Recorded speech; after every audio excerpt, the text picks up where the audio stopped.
Today's show is made possible by Kinzuri. If you are tired of feeling insecure about your height, Kinzuri makes shoes in up to 2.8 inches to your height discreetly. Women get heels, makeup, and push-up bras. Why can't men get a confidence boost too? We're all the same height lying down, if you know what I mean there. Kinzuri shoes are not only height boosting, but stylish and comfortable. Get 15% off on top of their up to 30% off ongoing sale at kinzuri.com/chat.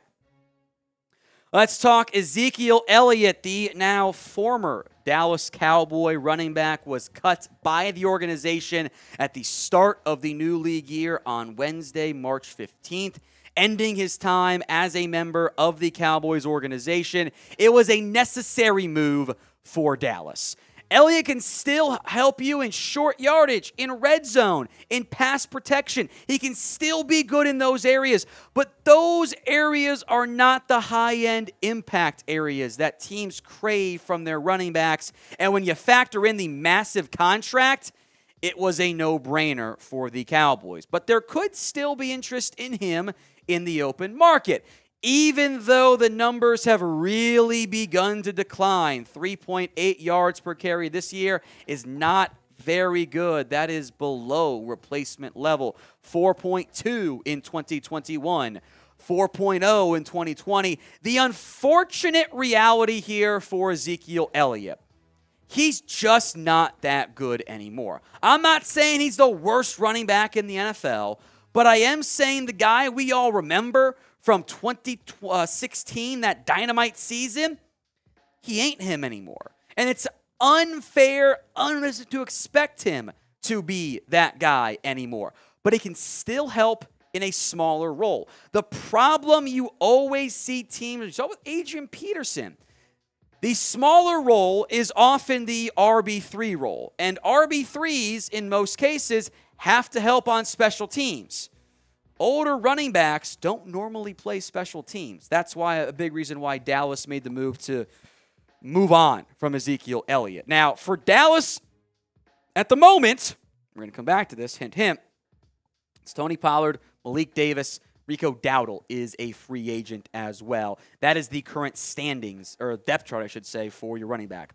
We're going to break down my list of destinations for Ezekiel Elliott here momentarily, but I want to hear from you guys first and foremost. Where do you think Zeke plays in 2023? If an ad break comes here on YouTube, take advantage of it. Head down there and let me know where you think Zeke plays this season. That's the overview of Ezekiel Elliott. Now, the top 6 Ezekiel Elliott destinations, beginning with, yes, the Dallas Cowboys. I think it is a low chance. I would be surprised if it went down, but I would say there is a non-zero chance that the Dallas Cowboys and Ezekiel Elliott kiss and make up and get back together for a year. I think the scenario in which that ends up happening is this. Ezekiel Elliott doesn't find the market very good. There's nobody offering him more than maybe $1 million, maybe $2 million. And he says, you know what? I am willing to come back and play a very small role. I will take a handful of touches and snaps, etc. for you guys. And I will be the low-end RB2. I'll do pass protection. Hell, I might do some special teams for you because I still want to be a Cowboy. I want to play with Dak. The statement from Jerry absolutely sounded final. And that is why they are low on this list. At number 6, the least likely team we'll discuss today. But I can't 100% rule it out, but I would be surprised in the end.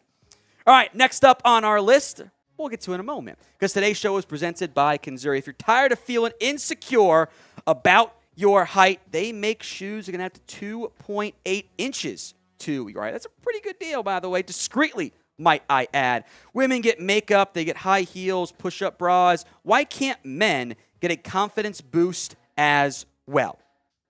These shoes not only height boosting, but they're stylish and they're comfortable as well. They're not grandpa's Velcro shoes, thank goodness, but fashionable shoes that can receive compliments even without the height increase, because the height insoles are integrated into the shoes, making it the ultimate height hack. For a limited time only, they are offering our viewers an exclusive discount of $15 10% off. That is a limited time offer.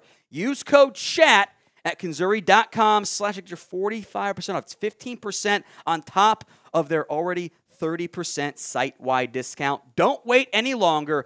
Upgrade your shoe game and confidence at CONZURI.com/chat. If you want to get high, put on a pair of Kinzuris. Links in the comment section and the description of today's show. Next up on our list, it is the Buffalo Bills. They're in a pretty good spot overall as an organization, but they have been kind of linked in the market to adding another potential running back. They've been looking right. They've invested a lot in recent years, might I add, in the running back position. They've drafted Zach Moss. They restructured Nyheim Hines. They have James Cook. Cook as the next option along with Zeke and Nyheim Hines. It actually works as a trio in Buffalo and would allow them to not invest another big draft pick into a running back. In theory, they would let go of Devin Singletary, by the way. So keep an eye on Buffalo for Zeke. Big important question here, and I'm curious what you guys have to say. What is the most you would pay Ezekiel Elliott per year? The vet minimum is about $1.3 million, so keep that one in mind. What is the most you would pay Zeke? Sound off for me in the comment section. Number 4, the Cincinnati Bengals. Samaje Perine is gone. Joe Mixon may or may not be back with the Bengals. As we sit here filming, he is still a member, but there's been plenty of buzz and conversation about his future. Samaje Perine's role was third down, short yardage, the occasional pass catch, and pass protection. Sounds like Zeke, doesn't it? I think Zeke Elliott could step into the Samaje Perine role in Cincinnati. Plus, he gets to go to his home state. He gets to go back to Ohio. He played at Ohio State, right? He gets to go play for the Bengals. Probably makes more sense for the Browns there. So I'll mention the Bengals, who typically like to go younger in the free agency market, though, when they actually sign guys. Now, if you want more videos every single day, this is the best spot for you. Hit that subscribe button. Free videos multiple times per day at this stage. Don't miss out in the NFL free agency period. Number 3, the Chicago Bears. David Montgomery is gone. Travis Homer is in. He's kind of a third down special teams back there. Ezekiel Elliott alongside Khalil Herbert could actually work. Now, I do wonder if in the end the Bears are just going to draft a running back. But Chicago actually, I think, could make sense for Elliott. Maybe the cold weather argument for a battering ram runner like Zeke would actually still apply. Number 2, the Los Angeles Chargers. To be fair, everyone connects all former Cowboys players with the Chargers because of the presence of Kellen Moore. Austin Eckler may or may not be sticking around in L.A., but either way, the running backs then are Joshua Kelly, Isaiah Spiller, and Larry Roundtree III. That does not strike fear into the hearts of opposing defensive coordinators. I'm not sure Elliott does anymore at this point, too, but it is a worthwhile mention because Kellen Moore would know what Zeke can solve for. Although there were the claims that it was the front office and the Jones boys who really wanted Ezekiel Elliott getting touches, not so much Kellen Moore. Always a claim, never quite proven. Do you guys want your team to sign Ezekiel Elliott? Sound off for me in the comments section. Y for yes, N for no. Go vote. Be honest with me, whatever your team is, vote right now. Number 1, the Tampa Bay Buccaneers. We had made this claim before the report from Tampa that the Bucs would have interest. Now, they did sign Chase Edmonds. And as of filming, maybe it'll come out in the next couple of hours or something, Chase Edmonds the contract details are not known. I'm betting that's a cheap one-year deal. And in that case, maybe it's not even making the team. Rashad White's there. Sean Vaughn has been a pretty big bust in Tampa. There's also Skip Pete as the running backs coach who knows Zeke really well. And in part because of that connection, I do think a potential Elliott to Tampa destination does make sense. Dave Canales, the offensive coordinator, I think wants to run the football. Do they trust Rashad White fully? I'm not so sure. Adding a vet like Elliott alongside Chase Edmonds would potentially allow the Bucs, to have other picks invested in that are not the running back spot.